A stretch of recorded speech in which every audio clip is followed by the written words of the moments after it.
કેટલા જણને એવું થાય છે કે આળસ આવી અને આજે પ્રાર્થના ના કરી, આજે મોડા ઉઠ્યા એટલે આજે ચર્ચમાં નથી જવું, કંટાળો આવે છે ને આજે બાઇબલ નથી વાંચવું, ઓફિસનું કામ છે અને એટલે પ્રાર્થના નહીં થાય, વચન નહીં બોલાય. એટલે આળસમાં આવીને સંસારની પ્રવૃત્તિને વધારે મહત્વ આપીને જ્યારે તમે પ્રાર્થનાને બાજુ પર મૂકો, ચર્ચમાં જવાની બાબતને બાજુ પર મૂકો, ત્યારે પ્રભુ તમને કંઈક કહે છે. જેટલા માણસોને, જેટલી વ્યક્તિઓને આવું થાય છે એના માટે પ્રભુ કહે છે, અને એ વચન હું વાંચીશ. દર્શનનું પુસ્તક છે, એમાં 3 અધ્યાયમાં 15મા વચનમાં પ્રભુ કહે છે, તારા કાર્યોથી હું વાકેફ છું. આજે પ્રભુ આપણી જોડે થોડા સ્ટ્રિક્ટ થઈ ગયા છે. તારા કાર્યોથી હું વાકેફ છું. કેટલા કાર્યો આપણે એવું સમજીને કરીએ છીએ કે બંધ બારણે થયા છે, કોણ જોવે છે? સર્વની ગેરહાજરીમાં થયા છે, કોણે જોયા છે? પ્રભુ કહે છે, તારા કાર્યોથી હું વાકેફ છું. તું ઠંડોય નથી તેમ ગરમય નથી. Oh my God! પ્રભુ કહે છે, તું ઠંડોય નથી કે ગરમ પણ નથી. તું ઠંડો કે ગરમ હોય, યા તો ઠંડો યા તો ગરમ હોય તો સારું. તારા કાર્યોથી હું વાકેફ છું. તું ઠંડોય નથી, તું ગરમય નથી. જો તું ઠંડો હોય તો સારું, પણ તું તો કોકર વર્ણો છે, લ્યુકવોર્મ. ના ગરમ ના ઠંડુ, હું ફળ જેમાં ના ગરમ છે ના ઠંડો છે. તું કોકર વર્ણો છે, નથી ઠંડો કે નથી ગરમ, એટલે હું તને મારા મોઢામાંથી વામી નાખીશ, કાઢી નાખીશ. પ્રભુ કહે છે, હું મારા મોંમાંથી તને કાઢી નાખીશ. ખાસા આજે પ્રભુ આપણી જોડે સ્ટ્રિક્ટ થઈ ગયા, નહીં? કડક થઈ ગયા છે. ગરમ, પ્રભુ કહે છે, તું ઠંડોય નથી, તું ગરમય નથી. પછી આગળ કહે છે, તું ગરમ હોય તોય સારું, તું ઠંડો હોય તોય સારું, પણ તું તો ના ગરમ છે ના ઠંડો છે. ગરમ હોવું, સાઉલ, એમાંથી પાઉલ બને છે. સાઉલ કેવા હતા? ખ્રિસ્તી લોકોને રંજાડતા હતા, જે ઈસુને સ્વીકારે એને જેલમાં પુરાવડાવતા હતા, લોકોને મારતા હતા, મારી નંખાવડાવતા હતા. એ સાઉલ આવા કર્મો કરે છે, તે છતાંય ઈસુ એમના પર પ્રકાશ પાડે છે, ઈસુ એમની જોડે વાત કરે છે, અને પછી ઈસુ કેટલા મોટા મોટા કામો એમના દ્વારા કરાવે છે. એ સંત પાઉલ જો કોઈ જગ્યાએથી પસાર થાય ને, જો એમનો પડછાયો પડે ને કોઈ બીમાર વ્યક્તિ પર, તો એ વ્યક્તિ સાજી થઈ જાય. સંત પાઉલના વસ્ત્રને જો કોઈ આવી રીતના કોઈ કપડું લઈને સંત પાઉલના વસ્ત્રને અડાડે અને પછી બીમાર વ્યક્તિને જો એ કપડું અડાડે ને, તો એ વ્યક્તિ સાજી થઈ જાય. હવે સાઉલ તો લોકોને મારતા હતા, ખ્રિસ્તી લોકોને રંજાડતા હતા, અને તોય પ્રભુ એમને પસંદ કેમ કરે છે? સામાન્ય નજરે જોવા જતા તો એ કેવા કર્મો? સારા કર્મો નહોતા. તોય ઈસુ એમને પસંદ કેમ કરે છે? અને સાઉલમાંથી પાઉલ બને છે. મોટા ભાગના પત્રો સંત પાઉલના છે. આ બધું કામ ઈસુ એમની પાસે કેમ કરાવે છે? કેમ એમની પસંદગી થાય? સાઉલમાં એક જુનૂન હતું. સાઉલ એ જૂના કરારના માણસ, એટલે જૂના કરારના નિયમો, 613 નિયમો. તો સાઉલ એક નિયમ પાળતા હતા, બીજા પાસે પણ એ નિયમોનું પાલન કરાવે. અને પ્રભુએ જોયું કે આ એક માણસ ગરમ છે, જનૂની છે, કાયદા પાડવામાં, નિયમો પાડવામાં જનૂન વાળો માણસ છે. પ્રભુને ખબર પડી કે આને હું પકડીશ તો મારા રાજ્યના કામો પણ એટલા જ જનૂન સાથે કરશે. પણ પ્રભુ આપણને કહે છે કે તારા કર્મોથી હું વાકેફ છું, ના તું ઠંડો છે ના ગરમ છે, મારા મોઢામાંથી વામી નાખીશ. આજે પ્રભુ તમને ઢંઢોળે છે, આળસ છોડી દો. પ્રભુ સાથે સંલગ્ન થવા માટે, એક થવા માટે ઊભા થઈ જાઓ, જાગૃત થઈ જાઓ. સેશન હોય, આવવું બેસવું, ઘરે જવું, હિન્દી સાંભળ્યું, અહીંયા કાઢ્યું, ના બાઇબલ લાવવું, ના નોટબુક લાવી, ના કાંઈ કરવું. પ્રભુ કહે છે તું ઠંડો છે. સાંભળવું ઇઝ વન થિંગ, એના પર હોમવર્ક નહીં કરો એ કશું અંદર રહેવાનું નથી. ઇટ વિલ કમ આઉટ, નીકળી જશે બહાર. અત્યાર સુધી શું જિંદગી જીવ્યા ખબર નથી, પણ હવે ટ્રેક પર ચાલવું છે.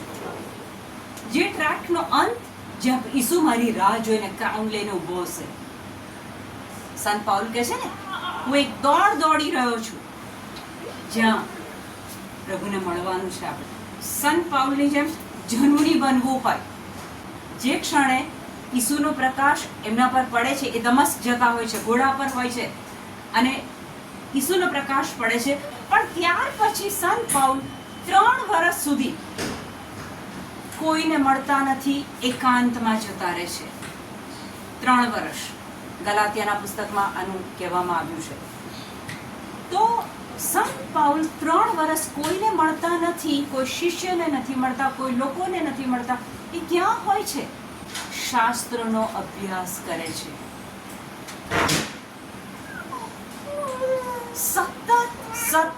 સતત એ શાસ્ત્રનો અભ્યાસ કરે છે અને ત્યાં પવિત્ર આત્મા એમની સાથે વાતચીત શરૂ કરે છે. અને તમે જુઓ કે સંત પાઉલ કોઈ બીજા પ્રેષિતો પાસે શીખવા નથી ગયા. ડાયરેક્ટ પવિત્ર આત્મા એમની જોડે વાત કરે અને પછી આ પત્રો બધા એ લખતા હતા. પણ એ જનૂન હતું, ત્યાં પ્રભુની પસંદગી થઈ. આપણે ઢીલા બેસી રહીશું, કોઈ દિવસ આપણા જીવનમાં એ અનુભવ આપણને નહીં થાય. કે સંત પાઉલ એ તો ઈસુની વિરુદ્ધમાં હતા. બીજા બધા શિષ્યો ઈસુ સાથે ફરતા હતા, ઈસુ ચમત્કાર કરે તો શિષ્યો જોતા હતા. પણ સંત પાઉલ તો એમની સાથે ઈસુની સાથે ફરતા નહોતા. સંત પાઉલનું એન્કાઉન્ટર એ તો ઈસુના મૃત્યુ, પુનરુત્થાન અને ઉપર ગયા પછી થયું છે. એટલે સંત પાઉલને ઈસુ કઈ સાથે હર્યા ફર્યા નથી. સંત પાઉલ જેવી શ્રદ્ધા આપણે આપણા જીવનમાં કેળવવી છે. તો પહેલામાં પહેલું એ શ્રદ્ધા કેવી રીતના વધી શકે? આપણે શ્રદ્ધા વધારવી છે. આજે આપણે એ સમજીએ કે હું શું કરું કે મારી શ્રદ્ધા વધે. અને શ્રદ્ધા વધશે તો ઈસુ તો બાઇબલમાં કહે છે કે ભાઈ તારી શ્રદ્ધાએ તને સાજી કરી છે, ભાઈ તારી શ્રદ્ધાએ તને સાજો કર્યો છે. કરેક્ટ? એક બાઈની છોકરી બાઇબલમાં અબદૂત વળગેલું ઈસુ પાસે આવે છે, મારી દીકરીને અબદૂત વળગ્યો છે, એને કાઢો. તો ઈસુ કહે છે ના, મને તો કહે છે કે ભૂલા પડેલા ઇઝરાયલીઓ માટે મોકલવામાં આવ્યો છે, તમારા લોકો માટે નહીં.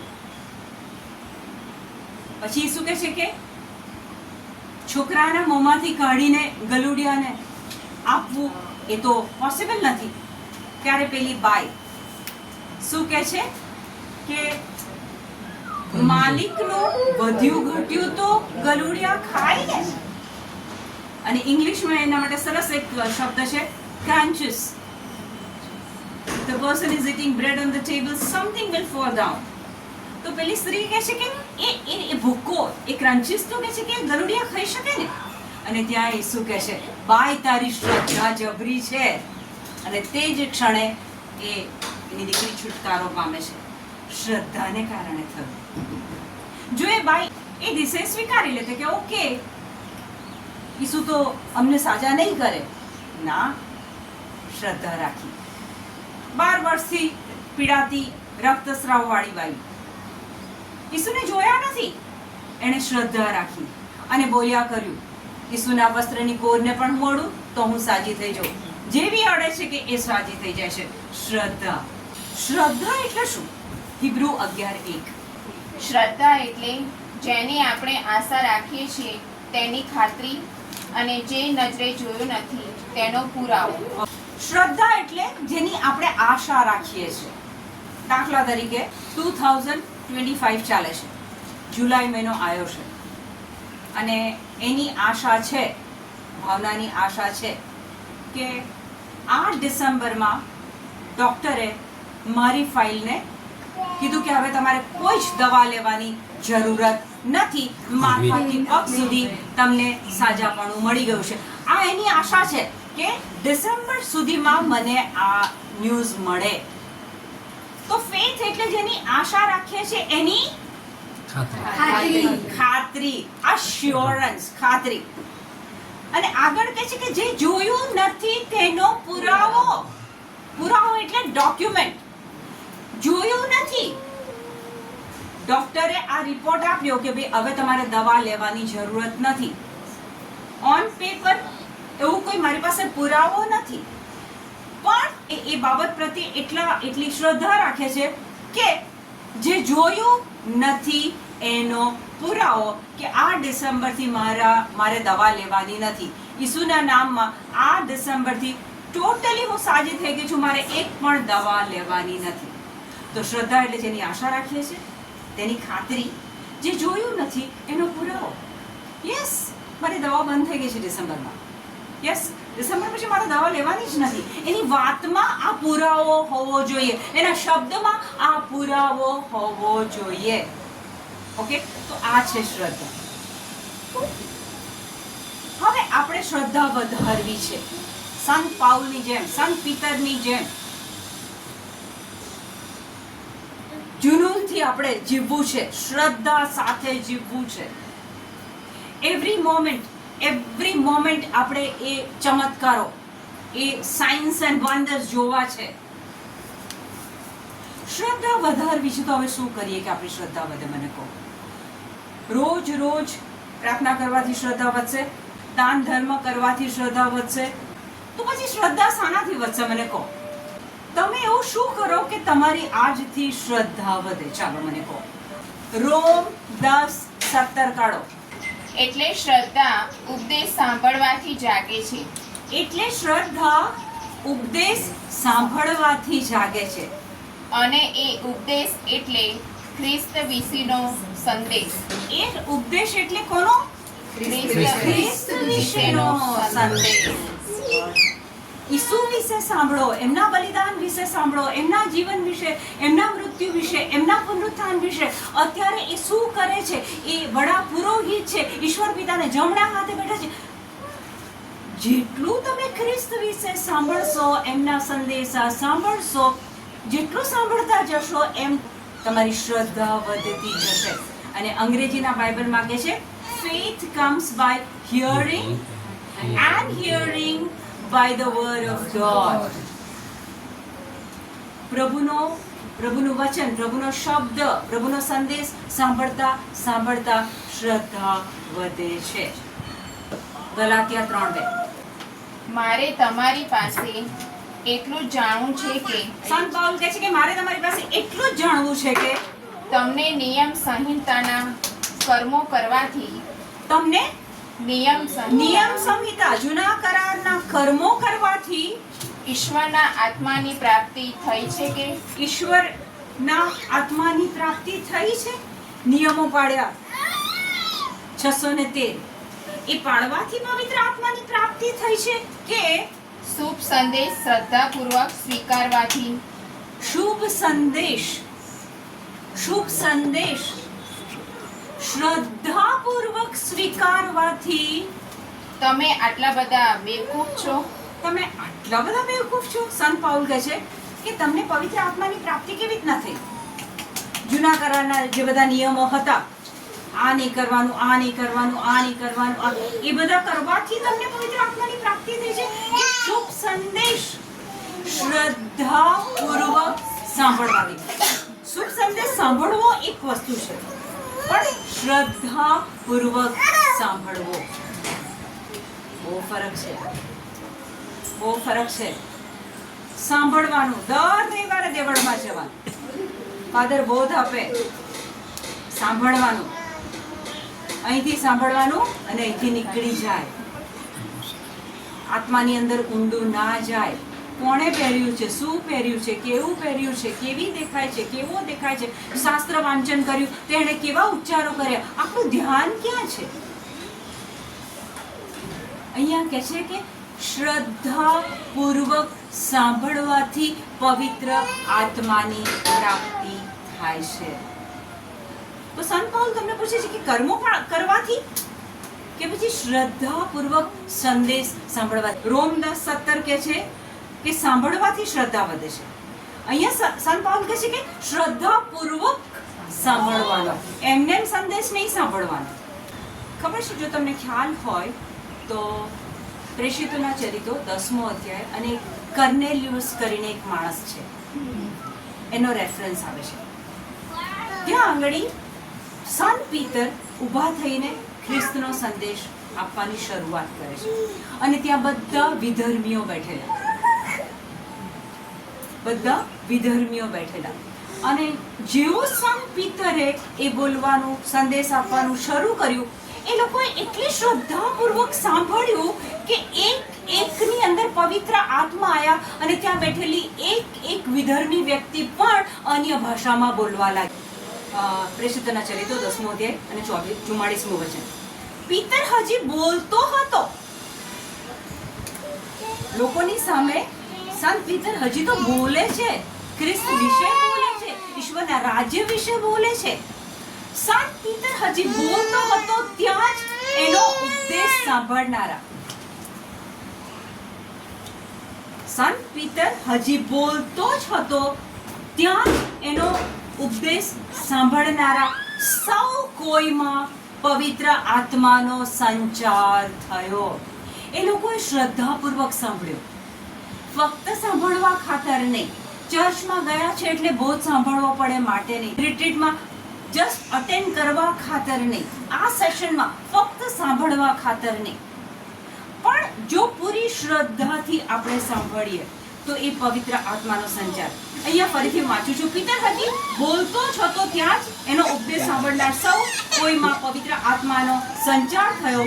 બિન યહૂદીઓ, વિધર્મીઓ, બિન યહૂદીઓ ઉપર પણ પવિત્ર આત્મા રૂપી વરદાન વરસાવાતું જોઈને પિતરની સાથે આવેલા યહૂદી વિશ્વાસીઓ દંગ થઈ ગયા. એટલે શુભ સંદેશ સાંભળવો ઇઝ વન થિંગ, શ્રદ્ધાથી સાંભળો ત્યારે એ તમારી અંદર પવિત્ર આત્માનો સંચાર થાય, એ પવિત્ર આત્મા કામ કરે, એ પવિત્ર આત્મા તમારી જોડે વાત કરે. જે પ્રમાણે મેં કીધું કે અહીંયા આવતી વખતે ટર્નિંગ પણ પર મને પવિત્ર આત્માએ આ વચન યાદ કરાવ્યું. એ તમારી અંદર બહુ એક્ટિવલી કામ કરે પવિત્ર આત્મા. 24 કલાકે તમારી જોડે વાત કરતા હોય છે, પણ કારણ કે આપણે એમને ઓળખ્યા નથી, એમની સાથે સંબંધ કેળવ્યો નથી, એ શાસ્ત્રમાં આપણે ઊંડા ઉતર્યા નથી, એટલે એમનો અવાજ નથી સંભળાતો, પણ દુનિયાવી અવાજ આપણને પહેલો સંભળાઈ જાય છે. તો ઈસુના શિષ્યો જ્યારે ઈસુ પૃથ્વી પર 3 વર્ષ જાહેર જીવન જીવતા હતા, ત્યારે શિષ્યો તો ઈસુની સાથે ફરતા હતા, દરેક ચમત્કારો એ જોતા હતા, દરેક સાજાપણું બધું જોતા હતા. તો એ લોકોનામાં તો 100% શ્રદ્ધા હોવી જોઈએ કે નહીં? હોવી જોઈએ કે નહીં? ખોલો લુક 17:5. પ્રેષિતોએ પ્રભુને કહ્યું, અમારી શ્રદ્ધા વધારો. હા, શિષ્યો શું કહે છે ઈસુને? અમારી શ્રદ્ધા વધારો. આજે આપણે શ્રદ્ધા કેમ વધે એ સમજવા બેઠા છીએ. ત્યારે પેલા શિષ્યો દિવસ રાત ઈસુના ચમત્કારો જોતા હતા. એ લોકો ઈસુને શું કહે છે કે અમારી શ્રદ્ધા વધારો. અજીબ નથી લાગતું કે આપણે તો નરી આંખે ફિઝિકલી ઈસુ આપણા રૂમમાં ફરતા હોય અને એવું તો આપણે જોયું નથી, પણ પેલા લોકો તો જોતા હતા અને તો બી એ લોકો શ્રદ્ધા માંગે છે. અને ત્યારે ઈસુ શું કહે છે? વાંચો આગળ. હા. અને પ્રભુએ જવાબ આપ્યો, તમારામાં રાઈના દાણા જેટલી શ્રદ્ધા હશે, તમારામાં રાઈના દાણા જેટલી શ્રદ્ધા હશે, અને તમે આ ઉમરાના ઝાડને કહેશો કે અહીંથી ઉખડીને દરિયામાં રોપાઈ જા, તો તે તમારું કહ્યું કરશે. ઈસુ સિમ્પલ બાબત કહે છે કે એક રાઈનો દાણો, બધી સ્ત્રીઓ શાક દાળ વઘારો છો, ખબર છે કે રાઈનો દાણો કેટલો નાનો. ઈસુ કહે છે કે રાઈના દાણા જેટલી શ્રદ્ધા હશે ને તોય તમે જો આ ઉમરાના ઝાડને કહેશો પૂછો કે ઉખડ અને દરિયામાં રોપાઈ જાય તો એ તમારું કયું કરશે? અહીંયા ઈસુ તમને શું કહે છે ખબર છે? આજે ઈસુ તમારી પાસે શ્રદ્ધાની ક્વોન્ટિટી નથી માંગતા, શ્રદ્ધાની ક્વોલિટી માંગે છે. આટલી અમથી શ્રદ્ધા હશે પણ ક્વોલિટી શ્રદ્ધા, જરાય અવિશ્વાસ નહીં, જરાય શંકા નહીં. શ્રદ્ધા છે જ. એવું નથી કે તમારામાં શ્રદ્ધા નથી, છે જ. પણ ઈસુ તમને શું કહે છે? ક્વોલિટી શ્રદ્ધા રાખો. ક્વોન્ટિટી તમે એવું સાંભળ્યું છે? Yes, I believe in Jesus Christ, the only son of God. અરે ઈસુમાં તો હું માનું ને, હું તો ચર્ચમાં જાઉં, મને ફેથ છે ઈસુમાં. ઈસુ શું કહે છે? ઓન્લી પેલી કહેવાય ને કે શબ્દોની શ્રદ્ધા નહીં, ક્વોલિટી શ્રદ્ધા, રાઈના દાણા જેટલી. પણ એ એવી શ્રદ્ધા કે તમે ડગો નહીં એમાંથી. તો શિષ્યો ઈસુ પાસે શ્રદ્ધા માંગે છે અને ત્યારે ઈસુ આપણને અત્યારે શીખવાડે છે કે રાઈના દાણા જેટલી બી શ્રદ્ધા હોય અને તમે પછી પેલા ઉમરાના ઝાડને કહેશો કે ઉખડ અહીંથી ને જા જઈને પડ દરિયામાં, તો એ પડશે. ઈસુ કહે છે કે ઉમરાના ઝાડને તમે કહેશો કે ઉખડ અને દરિયામાં પડ, તો એ તમારું કયું માનશે? તો તમારા જીવનમાં ઉમરાનું ઝાડ છે. ઉમરાનું ઝાડ કોને કહેવાય? ઈસુ આપણને કહે છે કે રાઈના દાણા જેટલી શ્રદ્ધા હશે તો ઉમરાનું ઝાડ ઉખડી જશે. ઉમરાનું ઝાડ એટલે શું? ઉમરાના ઝાડની એક ક્વોલિટી 2 મિનિટમાં કહી દઉં કે ઉમરાનું ઝાડ એટલે એવું ઝાડ કે જે જમીનમાં એના મૂળિયા એટલા ઊંડા ઘાલે કે સામાન્ય સંજોગોમાં એને કાઢવાનો પ્રયત્ન કરો તો એ નીકળે નહીં, કારણ કે એના મૂળિયા બહુ જ ઊંડા હોય. અને આ ઉમરાના ઝાડના મૂળિયા ખાલી નીચે નથી જતા, એ ચારે બાજુ વિસ્તરે છે. એના લાંબા મૂળિયા ચારે બાજુ જાય છે. એટલે જો તમે એને સામાન્ય પ્રયત્નથી કાઢવાની કોશિશ કરો તો એ મૂળિયા નીકળતા નથી. આ છે ઉમરાનું ઝાડ. તો આ ઉમરાનું ઝાડ તમારા જીવનમાં, તમારા શરીરમાં, તમારા મનમાં છે. ઉમરાનું ઝાડ એટલે કે તમને કોઈ એક વ્યક્તિ પ્રત્યે અણગમો છે, કોઈ એવો અનુભવ થયો છે, એકથી વધારે અનુભવ થયા છે કે જ્યાં તમે એક ફર્મ ડિસિઝન પર આવી ગયા છો અને ત્યાં જ્યારે તમે એ વ્યક્તિને યાદ કરો અથવા તમારી સામે આવે તો તમને એ વ્યક્તિ પ્રત્યે અણગમો થાય છે, નફરત થાય છે, ઈર્ષા. તમને કોઈ વ્યક્તિની ઈર્ષા થાય તો આ બધી બાબતો, નફરત, અણગમો, પછી જુઠ્ઠાણું. કોઈ વ્યક્તિને જોયું છે કે દિવસમાં તમે એની જોડે એક 10 મિનિટ વાત કરો ને એમાં એ કેટલી બધી વાર જૂઠું બોલે છે, પણ એ વ્યક્તિનામાં એ જૂઠનું, એ ઉમરાનું ઝાડ એટલું તો ઊંડું ઉતરી ગયું છે કે એને જૂઠું બોલવામાં કશું અજુગતું નથી લાગતું, એને કશું ખોટું નથી લાગતું. એના મૂળિયા બહુ જ ઊંડા ગયા છે. કેટલી એવી બાબતો છે તમારા જીવનમાં કે જે ઈશ્વરના રાજ્યની વિરુદ્ધની છે અને જેના મૂળિયા તમારા જીવનમાં બહુ જ ઊંડા ઉતરી ગયા છે કે તમે સામાન્ય પ્રયત્નથી કાઢવા જાઓ તો એ નીકળતા નથી. એક કેરીનું ઝાડ હોય, ઇમેજિન કરો, અહીંયા એક કેરીનું ઝાડ છે અને એના પર પુષ્કળ કેરીઓ લાગી છે. હવે તમે બધી કેરીઓ તોડીને ઉતારી લો છો. ડઝ ઇટ મીન, એનો મતલબ એવો થયો કે આવતા વર્ષે એ ઝાડ પર કેરી નહીં આવે? આવશે. એનું મૂળિયું જ્યાં સુધી જીવતું છે, એ ઝાડ ઊભું છે, તો કેરીઓ તો આવવાની છે. તમારા જીવનમાં કરેલા પાપો તમે કબૂલાત કરો છો? ઈસ્ટર પર, ક્રિસમસ પર, ગુડ ફ્રાઈડે પાપની કબૂલાત કરો છો? ડઝ ઇટ મીન કે હવે તમારાથી પાપ નહીં થાય?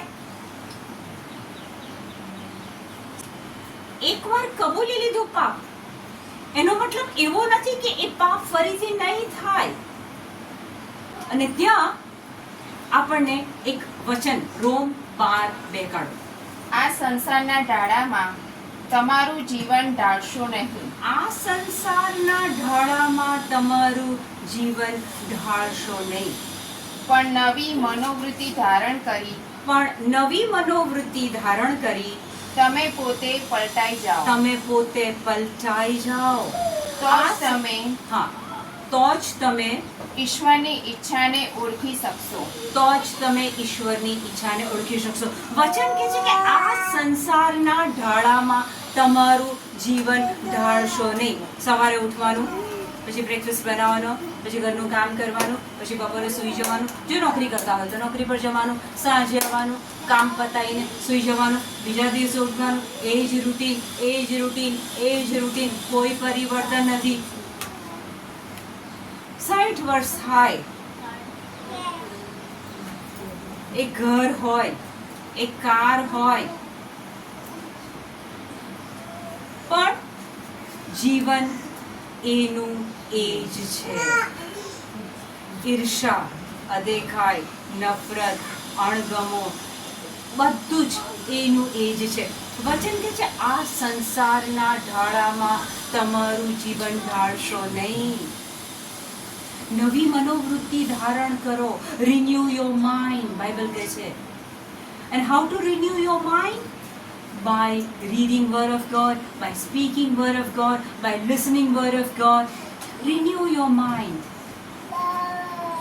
તો ઈસુ કહે છે કે ઉમરાના ઝાડને જો તમે કહેશો તો એ બી તમારું માનશે. એટલે કે જ્યારે તમે તમારી અંદર રહેલી એ નફરત, કડવાહટ, ઈર્ષા, એને તમે હુકમ કરશો ઈસુના નામમાં કે ઉઠ, નીકળ અહીંથી અને દરિયામાં રોપાઈ જા, ઈસુના નામમાં એનો હુકમ કરશો, તો એ ઈર્ષા, એ ઝઘડો, એ નફરત, એ અણગમો બધું જ નીકળી જશે. શિષ્યો તો શ્રદ્ધા માંગે છે, ઈસુ તો એક સ્ટેપ આગળ લઈ જાય છે કે ઉમરાના ઝાડને કાઢો. શ્રદ્ધા કેવી રીતના વધે, સ્ટેપ બાય સ્ટેપ આપણે આગળ જઈ રહ્યા છે. 2 Corinthians 4:13. શાસ્ત્ર કહે છે કે શાસ્ત્ર કહે છે કે મને શ્રદ્ધા હતી, મને શ્રદ્ધા હતી, તેથી હું બોલ્યો. તેથી હું બોલ્યો. અમારામાં પણ અમારામાં પણ એવી શ્રદ્ધાની ભાવના છે, એવી જ શ્રદ્ધાની ભાવના છે, અને અમને શ્રદ્ધા છે, અને અમને શ્રદ્ધા છે, એટલે અમે બોલીએ છીએ. એટલે અમે બોલીએ છીએ. અમારામાં શ્રદ્ધા છે એટલે જ અમે બોલીએ છીએ. સંત પીટર, સંત પાઉલ વ્યક્તિ ઉપર સાજાપણું બોલતા હતા. પેલા સંત પીટર પેલા જન્મથી લંગડા માણસને એ કહે છે ઊભો થા, શ્રદ્ધા હતી એટલે અમે બોલ્યા. ઈસુ જેવી શ્રદ્ધા હતી એટલે અમે બોલ્યા. ઈસુ શું કહેતા હતા લોકોને? દેખતો થા, ચાલતો થા. તો પ્રેષિતો કહે છે અમારામાં એ શ્રદ્ધા હતી એટલે અમે બોલ્યા.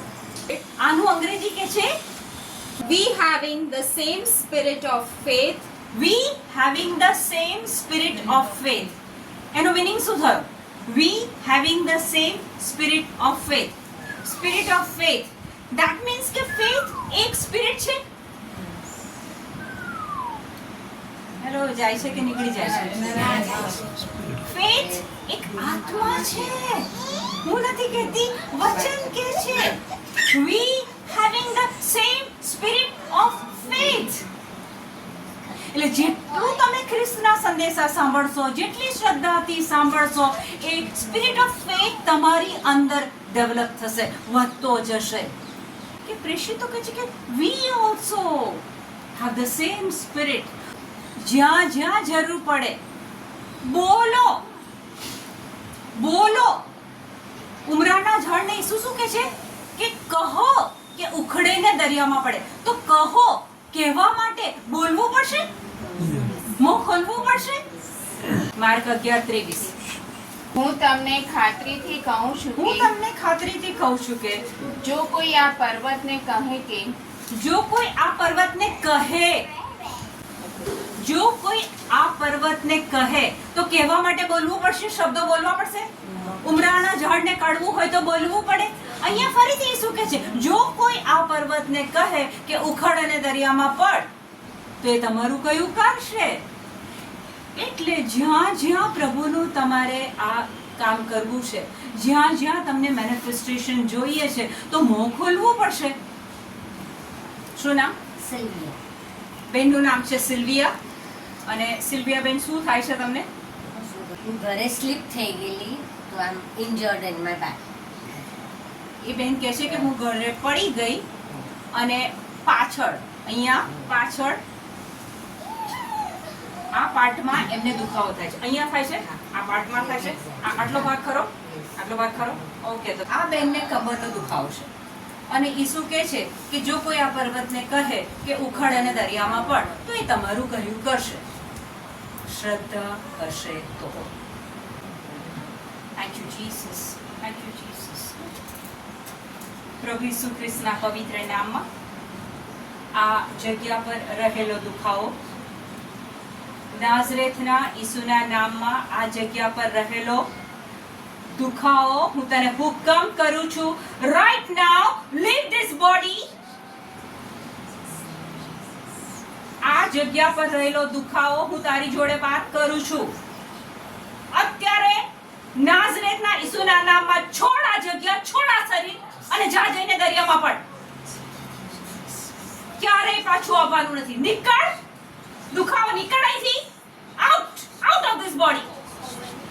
Le haraba harina malama shikora na batila raba shebre ba kolere na mahadire la ba kashokere na dira hal fadere na mahari na maha. ધન્યવાદ પવિત્ર આત્મા, તમે અહીંયા પરાક્રમ કર્યું છે માટે આભાર માનું છું. પવિત્ર આત્મા, તમે અહીંયા પરાક્રમ કર્યું છે માટે આભાર માનું છું. દુખાવો નીકળી ગયો છે માટે આભાર માનું છું.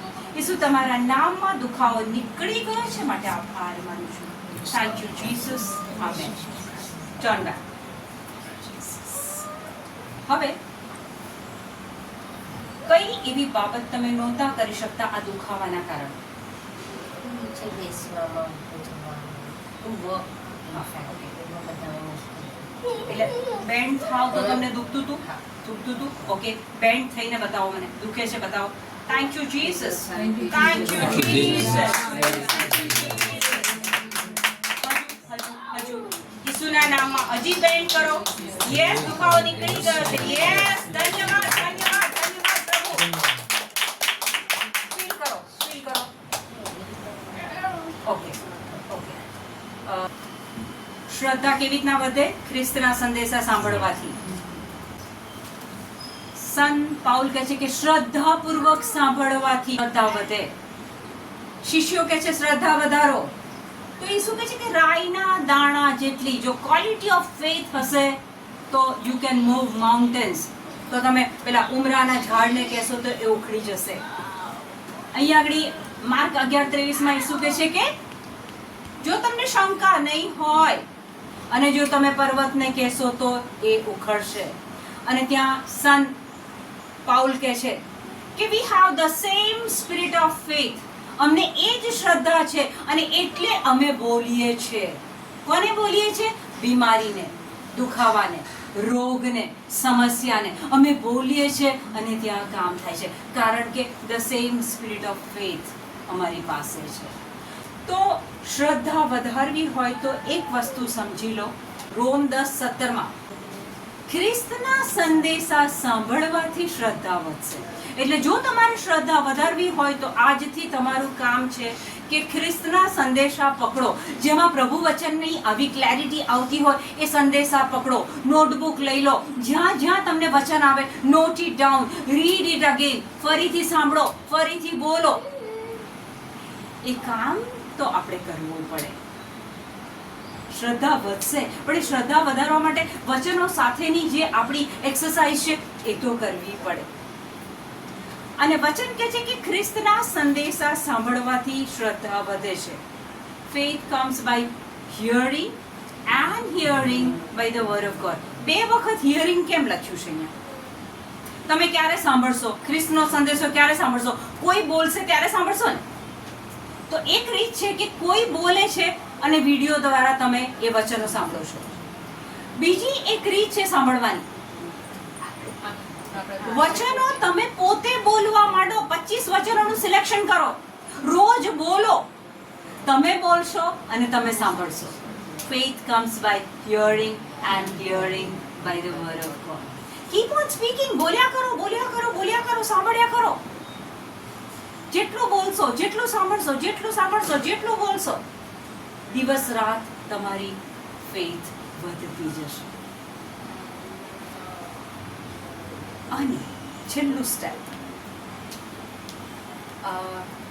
માનો કે તમે કોઈ એક પર્ટિક્યુલર બાબત માટે વચન બોલો છો કે ઈસુના ઘાથી મને સાજાપણું મળી ગયું છે.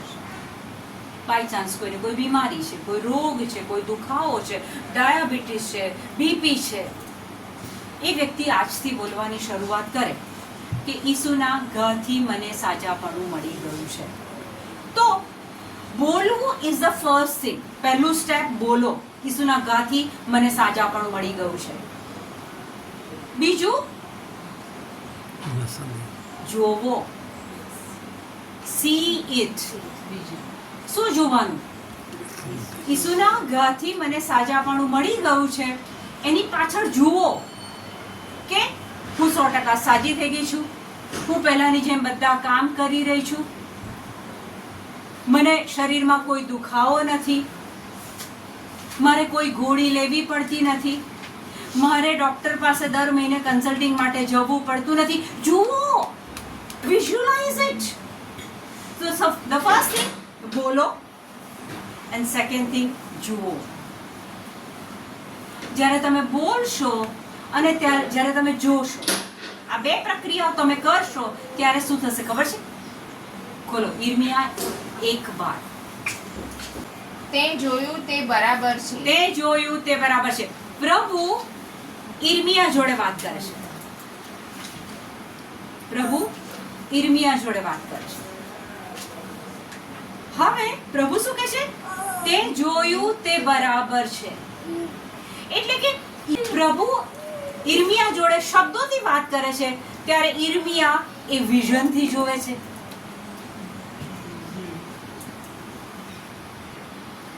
હવે આગળ વાંચો. જ્યારે તમે એ વિઝન જુઓ છો કે હું ડોક્ટર પાસે મારે જવું નથી પડતું, ગોળીઓ લેવી પડતી નથી, દુખાવો થતો નથી, હું બધું કામ, જ્યારે તમે એ વિઝનમાં લાવો છો ત્યારે હવે પ્રભુ શું કહે છે? પ્રભુએ મને કહ્યું, કારણ મારા વચનો પૂરા કરવાની બાબતમાં હું જાગૃત છું. પ્રભુ કહે છે કે મારા વચનો પૂરા કરવાની બાબતમાં હું જાગૃત છું. બાઇબલમાં જેટલી પ્રોમિસ આપી છે, જ્યારે તમે તમારા મુખે બોલો છો અને એને વિઝનમાં જોવો છો ત્યારે પ્રભુ તમને કહે છે એને પૂરા કરવાની બાબતમાં હું જાગૃત છું. એક વખતે 8 વર્ષ પહેલા એક બહેનની જોડે ફોન પર કાઉન્સેલિંગ કરતી હતી અને એ બહેનના લગ્ન જીવનમાં કંઈક ખટરાક હતી અને હસબન્ડ વાઈફ છૂટા પડી ગયેલા અને એ બહેનની પાસે હું રોજ બોલાવડાવતી હતી કે ઈસુના નામમાં મારા હસબન્ડ મારી પાસે પાછા આવ્યા છે અને ઈસુના નામમાં હું ને મારા હસબન્ડ અમારી ગાડીમાં લોંગ ડ્રાઈવ પર જઈ રહ્યા છે. ઈસુના નામમાં હું ને મારા હસબન્ડ હવે પ્રેમથી જીવીએ છે. અહીંયાથી હું ફોન પર બોલું અને એ બેન રિપીટ કરે. અઠવાડિયા 10 દિવસ સુધી રોજ રિપીટ કર્યું અને ફાઇનલી શી ગેવ મી અ ફોન કોલ કે આજે મારા હસબન્ડ મારા ઘરે આવ્યા. પ્લીઝ, અને તમે બોલો, તમારા મુખમાંથી તમે બોલો કે ઈસુના ઘાથી મને સાજાપણું મળી ગયું છે. અથવા એ સિવાય તમારી બીજી કોઈ જરૂરિયાત હોય, તમે જ્યારે બોલો અને પછી એને વિઝનમાં લાવવા માંડો. અને આપણો પ્રભુ કેવો છે ખબર છે? ખોલો રોમ 4:17. શાસ્ત્રમાં લખ્યું છે કે મેં તને અનેક પ્રજાઓનો પિતા થવા નિમ્યો છે. અબ્રાહમ પિતા જોડે વાત કરે છે પ્રભુ. તે મુજબ અબ્રાહમ આપણા પિતા છે. જે ઈશ્વર ઉપર તેમણે શ્રદ્ધા રાખી હતી. જે ઈશ્વર મોએલાને સજીવન કરે છે. અને જે વસ્તુઓ હજી અસ્તિત્વમાં આવી નથી, જે વસ્તુઓ હજી અસ્તિત્વમાં આવી નથી તેમને હાક મારીને તેને હાક મારીને અસ્તિત્વમાં લાવે છે. અસ્તિત્વમાં લાવે છે. આપણો પ્રભુ કેવો છે?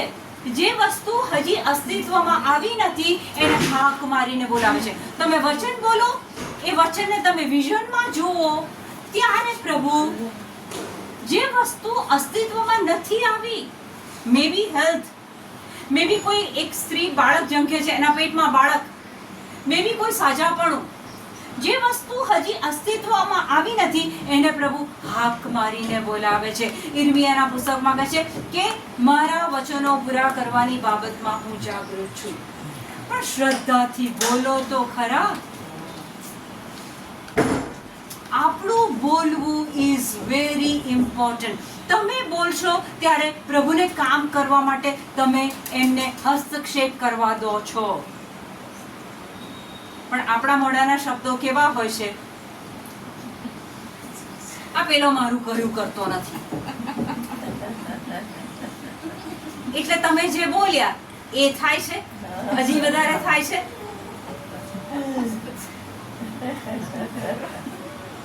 આ નિર્ણય લગ્નનો લીધો તો છે, પણ હવે ખબર નહીં યાર, બહુ મજા નથી આવતી. આ લાંબુ ટકશે કે નહીં? તમે જાતે બોલો છો.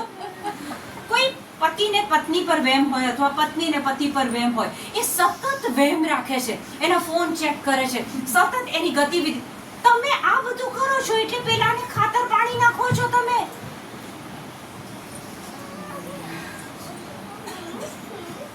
આ શબ્દોને બદલો. જીવન અને મરણ તમારી જીભ પર છે. જેવું બોલશો તેવા ફળ તમને મળશે. તો શ્રદ્ધા આ રીતે વધારવાની છે. ખ્રિસ્તના સંદેશા સાંભળવાના, બોલવાના અને પછી એના અનુસાર જીવન. શ્રદ્ધા વધશે. हम लोग ये श्रद्धा के सारे स्टेप्स फॉलो करते हैं वेरी सिंसियरली, पर जब भी कोई क्राइसिस आता है लाइफ में, कोई बड़ा जैसे जॉब चली गई या अपने किसी प्यारे को खो दिया हमने, या बैक टू स्क्वायर वन, हम वही वापस आ जाते हैं. એમનો સવાલ સમજ્યા તમે? કે આમ તો કે છે આ બધું આપણે પાડીએ છીએ, પણ માનો કે નોકરી જતી રહી, માનો કે નોકરી જતી રહી, અથવા કુટુંબનું કોઈક વ્યક્તિ અચાનક સડનલી મૃત્યુ પામ્યું, ત્યારે કે છે આપણે પાછા એના એજ થઈ જઈએ છે. That's the time you have to be firm. जभी भी कोई भी मुसीबत, बीमारी, संकट, anything happens in your life, उस वक्त सबसे पहले किसके पास जाना चाहिए? सहेली के पास. देख यार मेरे लाइफ में ऐसा हो गया. जब आपने ये बोला तो वो चीज को आप बढ़ावा दे रहे हो. फिर आप बोलोगे किसी प्रेयर ग्रुप को, मेरे लिए प्रेयर करो क्योंकि मेरे घर में ये हुआ है. You are confessing by your own tongue. Life and death is in the power of your tongue. जो भी आप बोलोगे उसी के फल पाओगे, उसी हिसाब से फल पाओगे. નોકરી જતી રહી, હવે શું કરવાનું? મેઇન કમાતો માણસ ઘરમાં છે, ઘરનું ભરણ પોષણ કરવાનું છે અને નોકરી જતી રહી. એમણે કીધું કે નોકરી જતી રહે અથવા કોઈ માણસ મરી જાય તો પાછા આપણે અશ્રદ્ધામાં આવી જઈએ છીએ. जब किसी की नौकरी चली गई तो हर किसी प्रॉब्लम के लिए अपने बाइबल में प्रॉमिसेस है. ठीक है, जैसे कि किसी बंदे की नौकरी चली गई और આપણા પેરિશમાં નિલેશભાઈની નોકરી જતી રહી, પત્ની અને બાળકોનો ખર્ચો, દીકરી ફોરેન છે એટલે ફોરેન પૈસા મોકલવાના, અને સડનલી નોકરી રાતોરાત એમની જતી રહી. પછી એ ભાઈએ મને મળવા આવ્યા અને એટલા બધા ડિસ્ટર્બ થઈ ગયેલા, અને મેં એમને એક બાબત સમજાવી કે ઈસુ ખ્રિસ્તે ક્રુસ ઉપર જે બલિદાન આપ્યું છે એમાં તમારી બધી બાબતો અત્યારે જે જરૂરિયાત છે ને એ થઈ ગઈ છે. પછી મેં એમને એક વચન એમને વાંચીને સંભળાયું, અને એ વચન છે, जब भी कोई प्रॉब्लम खड़ा होता है तो take a word of God, suitable word of God and start confessing day and night. यहाँ पे एक वचन है 2 Corinth 8:9. આપણા પ્રભુ ઈસુ ખ્રિસ્તની ઉદારતા તમે જાણો છો તેઓ પોતે ધનવાન હોવા છતાં जीसस कैसे प्रिंस ऑफ हेवन, ये पूरी संपत्ति जो है उनका मालिक, यहाँ लिखा गया है આપણા પ્રભુ ઈસુ ખ્રિસ્તની ઉદારતા તમે જાણો છો. તેઓ પોતે ધનવાન હોવા છતાં તમારે ખાતર તેમણે ગરીબી સ્વીકારી. He became poor. તેઓ ધનવાન હોવા છતાં તમારા માટે એમણે ગરીબી સ્વીકારી. He is the owner, he is the founder of all this sampati, diamond, gold and what not. But because of us, he became poor, born of Virgin Mary in a poor family. And there he says, જેથી, because of that, તેમની ગરીબીથી તમે ધનવાન થાઓ. By his being poor, you be ધનવાન. તમે ધનવાન થાઓ. હવે એ વ્યક્તિને મેં આ વચન આપ્યું કે તમે બોલવા માંડો કે પ્રભુ ઈસુ તમે ગરીબ બન્યા અને એ ગરીબીમાં એ ક્રૂસ પરના બલિદાનમાં તમે મને ધનવાન બનાવી દીધો છે અને મને નોકરી મળી ગઈ છે. ફેથ એટલે શું? શ્રદ્ધા એટલે જે જોયું નથી તેનો પુરાવો. He started repeating કે ઈસુ તમે ગરીબ બન્યા અને એ ક્રૂસ પરના બલિદાનમાં તમે મને ધનવાન બનાવ્યો છે અને મને નોકરી મળી ગઈ છે, મને નોકરી મળી ગઈ છે, ઈસુના નામમાં મને નોકરી મળી ગઈ છે. 1 month he called me કે જે પગાર હતો એના કરતા મોટા પગારવાળી એ ભાઈ બનાવી. So for each and every problem there is solution. Actually, I would say this is the solution for all your problems. Open it, read it, confess it, મોં ખોલો, બોલો. કારણ કે આપણી પાસે પણ એ જ સ્પિરિટ ઓફ ફેથ છે. અને બોલશો, જ્યારે તમે વિઝનમાં લાવશો ત્યારે પ્રભુ એને હાક મારીને બોલાવશે. તો ક્યારે બી પ્રોબ્લેમ આવે ને તો never go away from this. યહૂદા ઇશ્કરિયોત પાપ કરે છે, પછી એટલો બધો અપરાધ ભાવ, ગિલ્ટી ફીલ આવે છે કે એ જઈને આપઘાત કરે છે, પ્રભુથી દૂર જતા રહે છે. સંત પીતર પસ્તાવો કરે છે, પાછા પ્રભુ પાસે આવે છે અને સૌથી પહેલા પોપ એ બને છે. આદમથી પાપ થઈ ગયો, જાળીમાં સંતાય છે, અંજીરના પાંદડાથી પોતાની જાતને ઢાંકવાનો પ્રયત્ન કરે છે, પ્રભુથી દૂર નહીં જવાનું. પાપ થાય, ભૂલ થાય, તકલીફ આવે, સંકટ આવે, કશું બી થાય, પ્રભુની પાસે આવો, વચનની પાસે આવો, બાઇબલ વાંચો, બોલો. એ જ આપણું સોલ્યુશન છે.